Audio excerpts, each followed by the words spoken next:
दोस्तों, रिश्ते के भांजे के साथ पत्नी की प्रेम कहानी जान पति ने पत्नी की शादी भांजे के साथ करवा दी। हालांकि कुछ ही देर बाद इस प्रेम कहानी ने नया मोड़ ले लिया।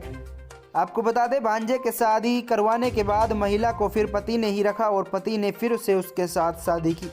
ये घटना बिहार के खड़गिया में खूब चर्चा हो रही है।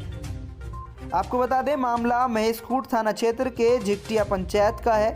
पति द्वारा पत्नी की शादी उसके प्रेमी के साथ कराने का एक वीडियो भी तेजी से वायरल हो रहा है।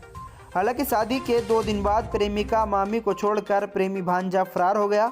पत्नी फिर वापस पति के पास पहुंच गई। पत्नी ने दिल बढ़ाकर पत्नी को फिर से अपनाकर उसे सहारा दिया। राजमिस्त्री का काम करने वाले शख्स की शादी 12 साल पहले हुई थी। दोनों पति पत्नी साथ रह रहे थे।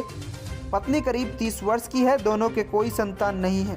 पति काम को लेकर अक्सर घर से बाहर रहता था। इसी बीच घर में रिश्ते में एक भांजे की एंट्री हो गई।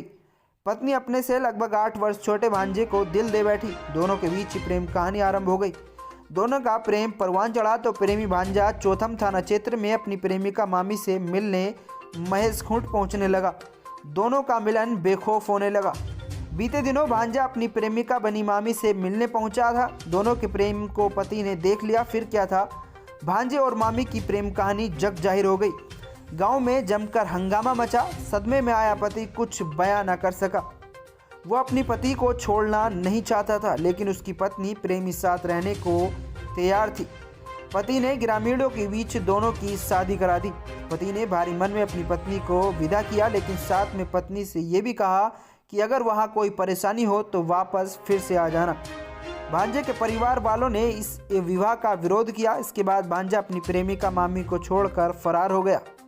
महिला फिर वापस पति के पास पहुंची। पत्नी की स्थिति देख पति ने फिर से पत्नी को अपना लिया। पति ने फिर से अपनी पत्नी की मांग में सिंदूर दिया और दोबारा शादी कर ली। दोस्तों, आप इस खबर पर क्या राय रखते हैं, कमेंट में ज़रूर बताएं।